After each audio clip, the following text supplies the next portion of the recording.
Democratic lawmakers joined protesters outside immigration detention facilities in New Jersey and Texas on Sunday for Father's Day demonstrations against the Trump administration's practice of separating children from their parents at the U.S.-Mexico border. "This must not be who we are as a nation," said Representative Jerrold Nadler, one of 7 members of Congress from New York and New Jersey who met with 5 detainees inside a facility in Elizabeth, New Jersey, including 3 who said they had young relatives removed from their care after seeking asylum at the border. The events came as news stories highlighting the family separations intensified political pressure on the White House, even from some of President Donald Trump's fellow Republicans. U.S. officials said on Friday that nearly 2,000 children were separated from adults at the border between mid-April and the end of May. In May, U.S. Attorney General Jeff Sessions announced a zero-tolerance policy in which all those apprehended entering the United States illegally, including those seeking asylum, would be criminally charged, which generally leads to children being separated from their parents. Administration officials have defended the tactic as necessary to secure the border and suggested it would act as a deterrent to illegal immigration. But the policy has drawn condemnation from medical professionals, religious leaders and immigration activists, who warn that some children could suffer lasting psychological trauma.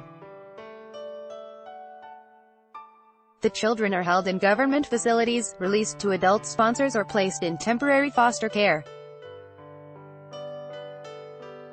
In South Texas on Sunday, several Democratic lawmakers, including Senator Jeff Merkley, visited a Border Patrol processing center in McAllen to call attention to the policy, while Representative Beto O'Rourke, who is running for the U.S.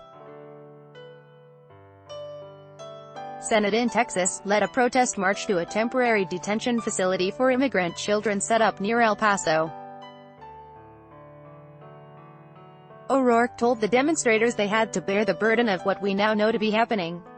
"I want that burden to be so uncomfortable for so many of us that it forces us to act. It places the public pressure on those in positions of public trust and power to do the right thing for our country."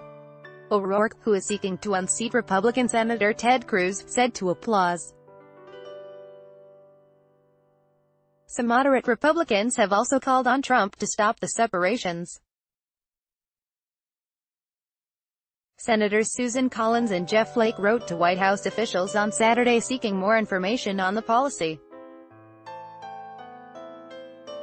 "It is inconsistent with our American values to separate these children from their parents," Collins said on CBS Face the Nation on Sunday.